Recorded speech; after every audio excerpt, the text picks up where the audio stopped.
पहले 151 में पाबंद करके छोड़ने की बात थी, उसके बाद में जितनी धाराएं एक बड़े से बड़े अपराधी की नहीं लगती, 12 धाराएं करीब हमारे ऊपर लगाएगी, 307 समेत ऐसी धाराएं गवर्नमेंट ने फंसाने का काम किया, प्रयास दबाने का किया। तो मैंने पुलिस को खुलकर कह दिया था कि जब तक जिंदा रहूंगा समाज के लिए लड़ता रहूंगा, शोषित वंचित वर्ग के लिए हमेशा लड़ाई लड़ता हूँ।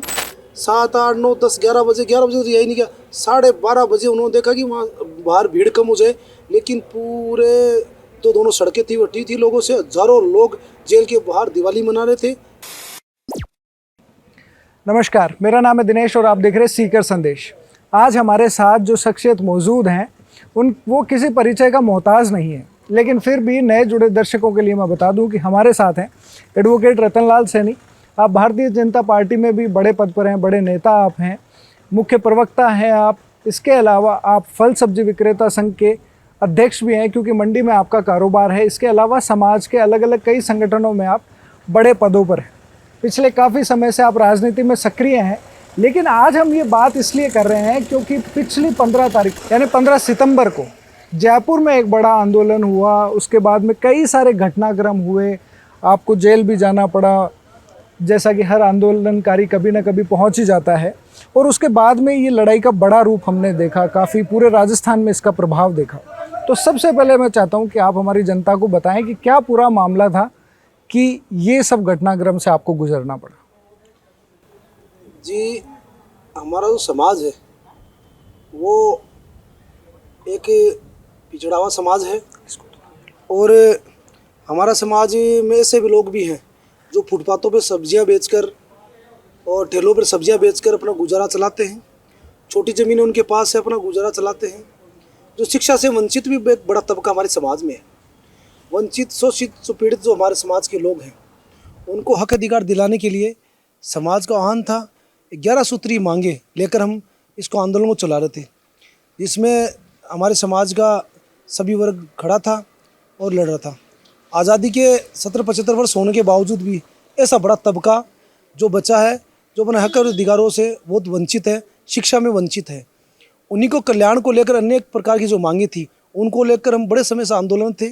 सरकारें नहीं सुन रही थी, और उसके बाद में जिस प्रकार का संगठन ने रणनीति बनाई आंदोलन की, उसके अनुसार कार्यक्रम चल रहे थे। और हम हमारे समाज के उन वंचित वर्ग को अधिकारों के लिए ये लड़ाई लड़ रहे हैं। हम 11 सूत्री मांगों का ज्ञापन हमने सरकारों को सौंपा है, राज्य सरकार को सौंपा है, उन मुखिया से मिले हैं, हमारा प्रतिनिधिमंडल मिला है। अनेक प्रकार से हमने लोकतांत्रिक तरीके से हम लोगों ने आंदोलन चलाया है। फिर उसके बाद में जयपुर में हमने विधानसभा घेराव बड़ा कार्यक्रम किया था। तब हमें वहाँ से आश्वासन मिला था कि जल्द ही आपकी मांगों में सुनवाई होगी, एक कमेटी बनेगी। लेकिन लंबा समय गुजरने के बाद भी कोई नहीं हुआ। तो उसके बाद हम लोगों ने 15 सितंबर को बड़े हल्ला बोल रैली का आयोजन किया था। और हमारे समाज की प्रमुख मांगे जो हम 11 सूत्री मांगे संगठन जो तय की है, वो एक प्रथम मांग तो हम आरक्षण की मांग में कर रहे हैं कि हमारी हिस्सेदारी, अनुपातिक हिस्सेदारी में मिले। जिस गणना में, जिस अनुपात में हमारा समाज है, उसी में हमें आरक्षण चाहिए। हम किसी का छीनने वाले नहीं हैं, हम ये नहीं कहते किसी दूसरे समाज का हमें छीन के दो, लेकिन हमारा जो बनता है अनुपातिक स्थिति से वो हमें मिले। दूसरी बड़ी मांग, ऐसे महापुरुष जिन्होंने भारतवर्ष में पिछड़े हुए उस तबके को शिक्षा देने का काम किया, महात्मा ज्योतिबा फुले, माता सावित्रीबाई फुले, जो इस भारतवर्ष की प्रथम महिला शिक्षिका थी, जिन्होंने उस अशिक्षा के तबके को शिक्षा देने का काम किया, जागृति लाने का काम किया। उनके लिए हमने भारत रत्न की मांग की है, जिसका सर्व समाज उसका सहयोग करता है, सर्व समाज भी उसकी मांग करता है बार बार। और ऐसे महापुरुष जिन्होंने बड़े पिछड़े वर्ग को आगे बढ़ाने का, शिक्षा में लाने का काम किया, उनके लिए भारत रत्न की मांग है। ठीक है। उसी के साथ हम जिस प्रकार से अनेक बोर्ड बने हैं कल्याण में उन समाजों के, जैसे माटी कला बोर्ड हो, केस कला बोर्ड हो, विपर बोर्ड, अनेक बोर्ड बनाए गए हैं, किसान बोर्ड हो, ये सभी उन वर्ग में उनकी दशा सुधारने के लिए, उनमें उन लोगों को आगे बढ़ाने के लिए ये बोर्ड बने थे। उसी प्रकार से हम भी ये चाह रहे थे कि महात्मा ज्योतिबा फुले के नाम से बोर्ड बने, हमारे बच्चे छात्रावास में रहकर शिक्षा प्राप्त करें। उसके साथ में बागवानी बोर्ड की हम मांग करें। हमारा बड़ा तबका बागवानी भी करता है, छोटी मोटी खेती बाड़ी, छोटी ज़मीनें हैं, वहाँ काम करता है, उनको भी सहायता मिल सके, उनको भी ये मिल सके। तो ये मांग है। उसके बाद में हम ये लोग कह रहे थे कि जिस प्रकार से अनेक सेना में रेजिमेंट है, उसी प्रकार से हमारे सैनिक रेजिमेंट भी बने, ये हमारी प्रमुख मांगे थी। और हम लोग लगातार इन मांगों को लंबे समय से मांग रहे थे कि मैंने ये मांगे हमारी पूर्ति होनी चाहिए, हम मांग कर रहे हैं, और यही मांगे प्रमुख मांगे हमारी। आज के समाज में, आज के समय में जिस तरीके की राजनीति हो गई है, किसी समाज का या किसी वर्ग का अगर सरपंच भी बन जाता है तो हर इंसान अपने आप को तोप सिंह समझता है उस समाज से।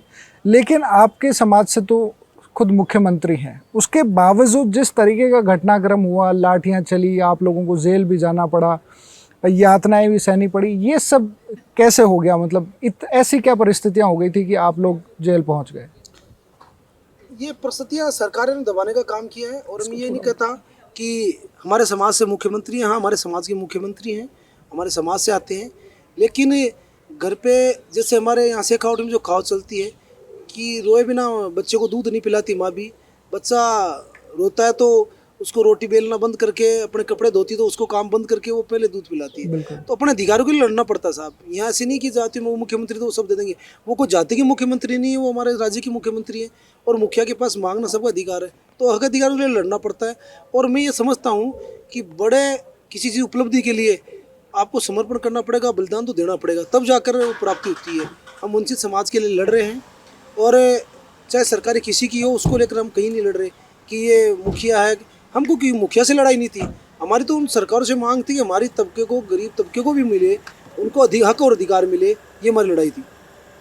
तो वहाँ पर जब आप 15 तारीख को वहाँ पहुँचे, आपने सभा करी, उसके बाद में मतलब जो सड़क जाम करना या राजमार्ग जाम करने की जो स्थिति हुई, वो कैसे उत्पन्न हुई? क्या आपकी वार्ता कोई प्रशासनिक अधिकारियों से या जो जिम्मेदार नेता हैं उनसे नहीं हो पाई? हम 15 सितंबर को सुबह प्रातः 10 बजे करीब हमारी वहाँ विद्याधर स्टेडियम में एक बड़ी आम सभा शुरू हो गई थी। और लगातार हमने सरकार से वार्ता करने का प्रयास किया। हमारे सरकार की तरफ से बुलावा आया, हमारी कमेटी भी वहाँ गई, लेकिन जो जिम्मेदार और अधिकारी थे उनसे नहीं मिला कर, इस अधिकारी से मिलाकर उनको भेज दिया गया। कोई आश्वासन नहीं मिला, ऐसा नहीं मिला। हमने बार बार प्रयास किया कि हम लोकतांत्रिक ढंग से हम प्रदर्शन कर रहे हैं। और ये समझिए कि आज़ादी के 70-75 वर्ष हो गए, हम लोकतांत्रिक तरीके से लड़ रहे थे। ये तो फिर युवा वर्ग का आक्रोश का प्रकटीकरण था कि बार बार दबाने का काम किया जा रहा, वहाँ मैदान खाली करने के लिए बार बार लोगों को उकसाया जा रहा था। 9 बजे के करीब जब सरकारों ने दबाने का प्रयास किया, पुलिस ने वहाँ दबाने का प्रयास किया, तब वहाँ से लोग निकले कि हमारी मांगे नहीं मानी जाएगी, हमें कुछ न कुछ आगे कदम बढ़ाना पड़ेगा। उसके बाद वहाँ लोग आकर सड़क के किनारे हम बैठ गए थे। ऐसा विषय नहीं कि हमने सड़क अवरुद्ध कर दी थी, सड़क के किनारे हम बैठ गए। प्रशासन हमारे से आया, हमारे वार्ता हुई। 2 बजे करीब कमिश्नर खुद मौके पर रहे, उन्होंने कहा 6 बजे हम आपको बात करा देंगे।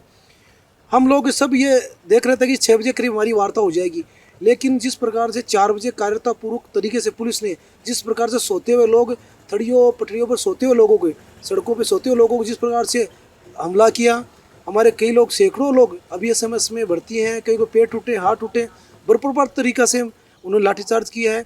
उठा के लोगों को ट्रकों में डाले हैं, वहाँ थाने में लेके आए हैं। एक दिन सबको थाने में रखा है। पहले 151 में पाबंद करके छोड़ने की बात थी, उसके बाद में जितनी धाराएँ एक बड़े से बड़े अपराधी की नहीं लगती, 12 धाराएं करीब हमारे पर लगाएगी, 307 समेत ऐसी धाराएं गवर्नमेंट ने फंसाने का काम किया। हमारे आंदोलन को दबाने और कुचलने का प्रयास गवर्नमेंट ने किया, और हम लोगों को जेल हुई, हम लोग जेल गए। लेकिन हमारे जेल जाने के बाद जिस प्रकार का समाज में एक जागृति आई, पूरे राजस्थान में 12-13 जगह जाम लगे, और कई मंडियाँ बंद हो गई, सड़कें बंद हो गई, कई जिले में बंद का आह्वान हुआ, कहीं बंद रहे, बड़े प्रदर्शन भी हुए। 2200 के करीब मुकदमे उसके बाद में गवर्नमेंट ने दर्ज किए हमारे लोगों पे, लेकिन हम लोग टूटे नहीं। हमें भी जेल में डालने, धमकाने का सारा प्रयास किया गया। जब तक हम टूटे नहीं, हम ये अनशन शुरू किया, तो उसके बाद में प्रशासन को दबाव में आकर वार्ता करना पड़ी। लास्ट में वार्ता सकारात्मक रही। 5-6 मांगों को उन्हें कमेटी बनाकर उनको आदेश दे दिए गए हैं। मुझे लगता है 4-5 दिन में ही ये घोषणाएं हो जाएगी। जो बोर्ड की घोषणा है, उसकी भी, छात्रावास की भी यहाँ पर ये विभिन्न घोषणाएं बजट के अंदर ही ये घोषणा हो जाएगी। और यदि नहीं करती है तो हम उसके बाद में आगा बड़ा आंदोलन, रणनीति बनाकर आंदोलन करेंगे।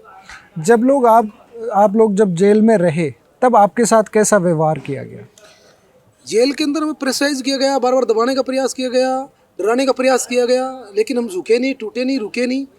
हमने तो यहाँ तो पुलिस ने ज़्यादा प्रयास दबाने का किया, तो मैंने पुलिस को खुलकर कह दिया था कि जब तक जिंदा रहूँगा, समाज के लिए लड़ता रहूँगा, शोषित वंचित वर्ग के लिए हमेशा लड़ाई लड़ता हूँ।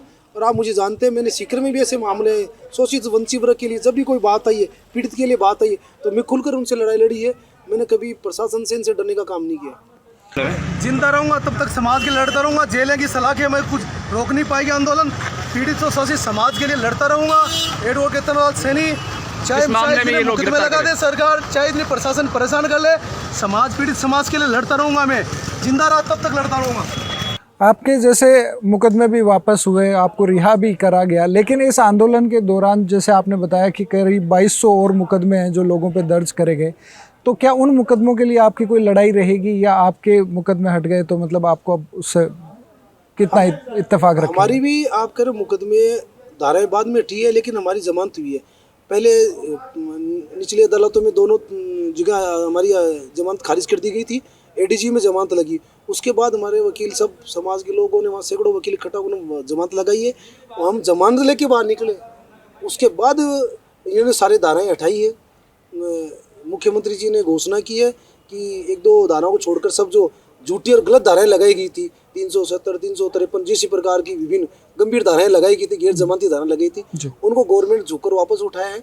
उसके लिए गलती स्वीकार की है और सामान्य धारा लगाई है। और ये भी कहा इस आंदोलन के मध्य जो भी जितनी भी मुकदमे हैं उनको भी सरकार व्यवस्थित रूप से वापस लेगी।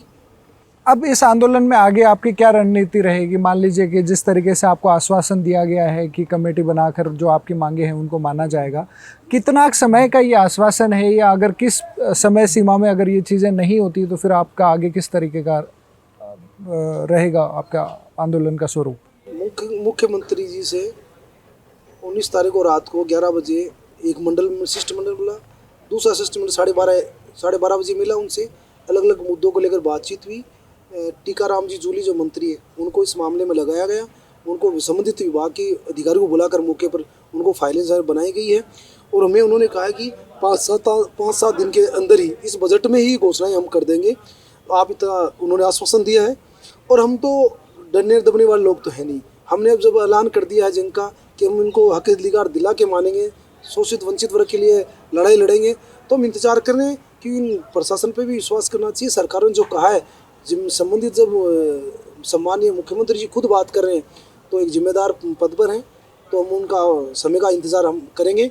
यदि हमारे 5-7-10 दिन में नहीं होगी तो हमारा प्रतिनिधिमंडल बैठकर, हमारी कमेटी जो संघर्ष समिति है वो बैठकर एक बड़े आगाज़ करेगी, घोषणा करेगी। हम अब खुलकर लड़ाई लड़ेंगे, हम इनसे झुकने और डरने वाले लोग नहीं हैं। अब मैं ये जानना चाहता हूँ कि जैसे ये सब आंदोलन हुआ, इसमें काफ़ी सारी चीज़ें हुई, इतने सारे लोगों का सहयोग मिला, पूरे राजस्थान से लोगों ने आपको सहयोग दिया, जगह जगह पर है ना, काफ़ी सारे घटनाक्रम हुए इसको लेकर। उसके बाद में आपका जयपुर से सीकर तक स्वागत हुआ, अभी भी हमने देखा लोग अलग अलग जगहों से आ रहे हैं आपका स्वागत करने के लिए। तो क्या लगता है कि इस आंदोलन के लिए की वजह से आपका जो कद बढ़ा है, तो आने वाले समय में हम आपको किस स्वरूप में देख पाएंगे? सीकर की राजनीति काफ़ी मायने रखती है और आने वाले समय में चुनाव भी है, तो क्या ऐसा भी हो सकता है कि आप आने वाले समय में विधायक के पद के दावेदार भी अपने आप को समझें और उस तरीके से आप आगे काम करें? मैं सिर्फ विधायक के लिए ये काम नहीं कर रहा। मैंने जनसेवा चुना है, राजनीति क्षेत्र चुना है, तो मैंने जनसेवा के लिए चुना है। मैं एडवोकेट भी हूँ, या मंडी में कृषि उपज मंडी का अध्यक्ष भी हूँ, व्यापारी भी मैं करता हूँ, काम करता हूँ। लेकिन मैंने राजनीति क्षेत्र चुना है, सिर्फ सेवा के लिए चुना है, तो सेवा का काम मैं करता रहता हूँ। अब वो जनता की अपेक्षा है, जनता क्या करती है, राजनीतिक पार्टी में सेवा कर रहा हूँ, राजनीतिक मेरे पास जिम्मेदारी है, उसको पूर्णतः निभाने का, पूर्ण निष्ठा से निभाने का काम कर रहा हूँ। अब राजनीतिक जो पार्टियाँ हैं वो क्या समझती है, क्या जो भी दायित्व देगी उनको निभाएंगे। लेकिन जिस प्रकार का मैंने स्नेह हमारे समाज का, अन्य समाज का देखा है मैंने, रात को हमारे 6 बजे करीब वहाँ रिहाई के आदेश पहुँचने के बाद प्रशासन ने मैं वहाँ से रिहा नहीं किया। 7, 8, 9, 10, 11 बजे तो रिहाई नहीं किया। 12:30 बजे उन्होंने देखा कि वहाँ बाहर भीड़ कम हो जाए, लेकिन पूरे तो दोनों सड़कें थी वटी थी लोगों से। हज़ारों लोग जेल के बाहर दिवाली मना रहे थे, आपने वीडियो भी देखे होंगे, और हज़ारों की संख्या में लोग बाहर नारेबाजी कर रहे थे। वो हमारे समाज के प्रति जो लड़ाई लड़ रहे हैं उनका हमारे प्रति स्नेह और प्रेम था। यहाँ महिलाओं, पुरुष, बुजुर्ग सबका हमारे पर स्नेह प्रेम है। मैं जिस प्रकार काम करता हूँ, और कल जो सीकर में रैली जिस प्रकार की हुई, मैं तो सिर्फ सीकर से जयपुर सीधा आ ही रहा था, लेकिन लोगों ने जगह जगह रास्ते में बड़ी संख्या में इकट्ठे होकर बड़ी गाड़ियाँ यहाँ से सीकर से पहुँची, इतना बड़ा काफिला लेकर लोग चाहे मेरा स्वागत किया। मैं उन सभी का अभिनंदन करता हूँ, हाथ जोड़कर उनका ऋणी रहूँगा। जिस प्रकार स्वागत किया है, मुझे सारा खूब उन्होंने बैठा है, और मुझे उनके प्रेम स्नेह से उत्साह मिलती है, और बड़ी ऊर्जा और उमंग से मैं काम करता हूँ। यहाँ किलोमीटर से बड़ा यहाँ हमारा काफिला रहा, और लोगों ने जगह जगह सैकड़ों जगह स्वागत हुआ। और जो यहाँ सीकर में हमारा धरना चल रहा था इसी मांगों को लेकर पिपली फुली सर्किल पर, वो भी समाप्त हुआ, वहाँ भी लोगों ने किए। अभी भी मेरे पास आपके सामने यहाँ के बाहर से लोग आ रहे हैं स्वागत के लिए और अनेक कार्यक्रम कर रहे हैं। ये हम समाज की सेवा करते हैं, समाज के लिए लड़ाई लड़ते हैं, इसलिए समाज हमारे प्रेम से नहीं रखता है। मैं हमारे समाज के साथ ही जिस प्रकार का कल मेरा स्वागत हुआ तो सूरत समाज के लोग भी सड़कों पे जगह मेरा स्वागत किया, उन सभी का भी मैं धन्यवाद करता हूँ कि ये उनके प्रति में सेवा भाग, जो मेरे पास क्षमता है, मेरे पास जो बुद्धि है, जो विवेक है, उससे उनकी सेवा का काम करने का काम करता हूँ। उनका प्रेम स्नेह यही आपके सामने। बिल्कुल, अभी पूरे राजस्थान के आपके समाज के लोग, उसके बाहर के भी लोग हैं जो आप पे इस वक्त आपको देख रहे हैं, आपको सुन रहे हैं, आपके बारे में और ज़्यादा जानना चाहते हैं। तो मैं चाहता हूं कि अंत में आप अपने समाज के लोगों को या जो और युवा वर्ग हैं उनको भी आप संदेश दें कि किस तरीके से वो आचरण करें, किस तरीके से वो इस राजनीतिक जो माहौल है इसमें कैसे वो संगठित होकर रहें या कैसे वो आगे बढ़ें कि जिससे समाज को भी एक दिशा दी जा सके और आगे आने वाले समय में वो ज़्यादा बेहतर अपने जीवन में कुछ कर सके। मैं युवा वर्ग से भी करना चाहता हूँ, युवा वर्ग को बड़े लोगों का साथ लेकर, उनका आशीर्वाद लेकर समाज सेवा लोगों को करनी चाहिए। जो हमारे समाज में तबके हैं, दबे हुए तबके हैं, शिक्षा से दूर हैं, उनको शिक्षा हम किस प्रकार से दिला सकते हैं। आर्थिक रूप से अक्षम लोग हैं, वित्तीय संकट जिनके पास है, उनकी हम क्या मदद कर सकते हैं। उन जिनके घरों में बहन बेटियाँ हैं, आर्थिक रूप से असक्षम हैं, उनका हम क्या सहयोग कर सकते हैं। जो बच्चे पढ़ना चाहते हैं, जो सार्ग बुद्धि के हैं, विद्वान हैं, अच्छे पढ़ाई में बहुत अच्छे हैं, अच्छे मार्क चला रहे हैं, कि पैसों की कमी से नहीं है, पर उनका सहयोग कीजिए। और सभी युवा वर्ग से भी कहना चाहता हूँ, नशे पत्ते से बहुत दूर रहिए। और आप गाड़ी चला रहे हो तो गाड़ी बड़ी सावधान चलाइए। मैं आप युवाओं से कहना चाहता हूँ, आप जोश दिखाना चाहते हो तो दौड़ के दिखाइए। आप जोश दिखाना चाहते हो कबड्डी खेल कर दिखाइए, आप हॉकी खेल के दिखाइए, आप कुश्ती खेल के दिखाइए आपका जोश। आप एक ही गाड़ी या बाइक जो होती है उसका आप एक्सीलेटर दबाने से, मशीनरी का एक्सीलेटर दबाने से कोई उसका जोश का उत्पन्न थोड़ी होता है। आप सभी युवाओं के माता पिता हैं, आपकी माताएं हैं, आपका इंतजार करती रहती है। 2 मिनट में घटनाएं घट जाती है, बड़े दुख के साथ पूरा समाज आंसू बहाता है। इसलिए युवाओं से भी बड़ी अपील है कि सावधानी से गाड़ी चलाएं, हेलमेट का प्रयोग करें और समाज और परिवार का मान सम्मान रखें और अपने समाज को आगे बढ़ाने का काम करें। बिल्कुल, आपने बहुत बढ़िया बात कही आखिर में, और हमें आपने इंटरव्यू के लिए समय दिया, उसके लिए आपका बहुत बहुत धन्यवाद। जी, आपका धन्यवाद। आपका चैनल मैं देखता रहता हूँ, आपके बहुत शानदार, आप जिस प्रकार से सीकर जिले की ऐसी समस्याएं वो पटल पे उठाते हो, बड़ी मेहनत करके जिस प्रकार की विभिन्न गंभीर समस्या उठाते हो, हम उसके लिए आपके हृदय से आभारी हैं। आप लोगों ने मुझे भी मौका दिया, उसके लिए भी आपके चैनल का बहुत धन्यवाद। जी, बहुत बहुत धन्यवाद। नमस्कार।